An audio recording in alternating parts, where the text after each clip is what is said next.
Well, Mr Speaker, the member may like to pretend you can have ships without berths and you don't need to consider the cost of portside infrastructure, but we here in the real world understand that the two must come together, and so we have considered project costs in their totality.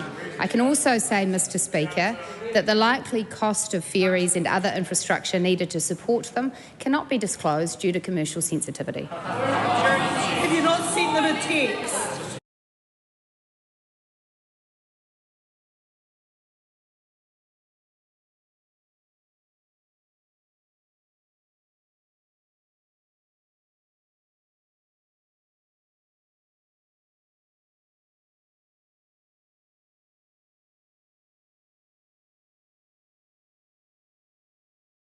Has she set aside a TAG contingency of $900 million for the procurement of 2 smaller non-rail-enabled ferries?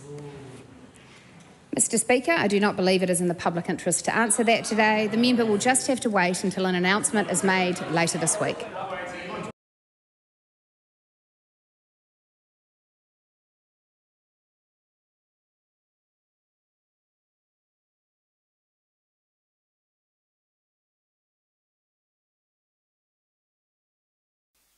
Kia ora and good afternoon, everyone. I'm joined by the new Minister for Rail, Winston Peters, to update you on the steps the government is taking to ensure New Zealand has a safe, reliable and commercially viable ferry service.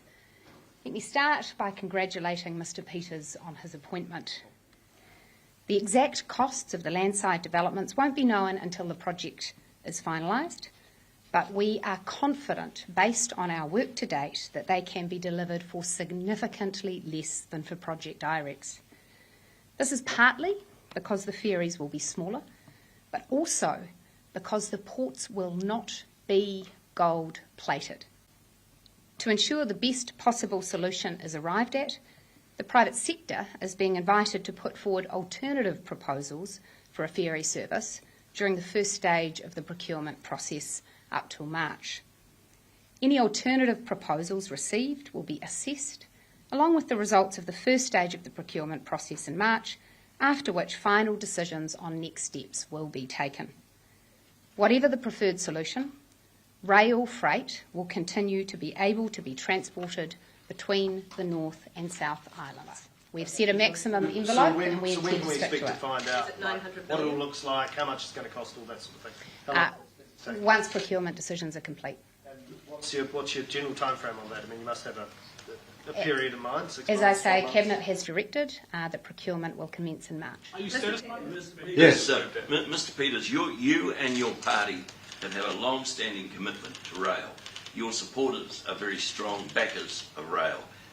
Are you going to be able to look them in the eye and reassure them that this inter-island ferry service is going to continue to carry trains? Well, because this is about being the Minister for Rail, where there are questions of the ferries and they're going to be addressed in a comprehensive way, looking at every possible option that is in the cargo movement and people movement concerns of New Zealanders, and second, our economy, and the third, being a responsible government.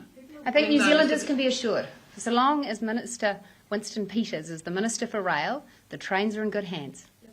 People are saying that all of the work that you did for Hillside, for example, will go to waste if the carriages can't go on the new ferries because you can't get carriages down to Well, the I'm South glad you're Island. talking about Hillside, because when we saved it, you gave the credit to Labour. So get it right this time, would you? Can you just answer the question? Have you set any lines? Just to be clear on 2 points, so you're not looking at buying second-hand ferries anymore at all. It'd definitely be building new ferries. No, we actively explored that option. More than 21 owners of current ships that were deemed to be suitable were contacted and they weren't for sale. What criteria will you look at? Because you say you're looking for private sector engagement. So are you suggesting if they came up with a better proposal, cheaper proposal, the government would go with that? And if that were the case, what would that then mean for Kiwirail if there was a private sector operator running the ferries? Look, what we're going to do is look at every possible variable in this matter and then make a decision when we've got all the facts in, and so we're not ruling anything out or in at this point in time. I just said to you I'm not making any decisions at this point in time. I just got the job 5 minutes ago.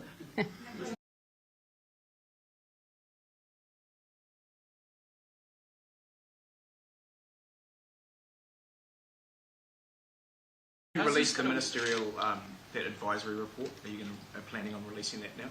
Yeah, look, in due course, yes, we will. There might be a number of people that are watching today's press conference quite disappointed in the fact that you set up a company, all well and good, but haven't come with something more tangible, such as an announcement of how much you're spending on ferries and when they're coming. What would be your message to people at home disappointed in what you've announced today? I've delivered. I've discharged my duty to the New Zealand people, which is that I said to them, you were landed with an absolute dog of a project, and a new government is going to clean it up.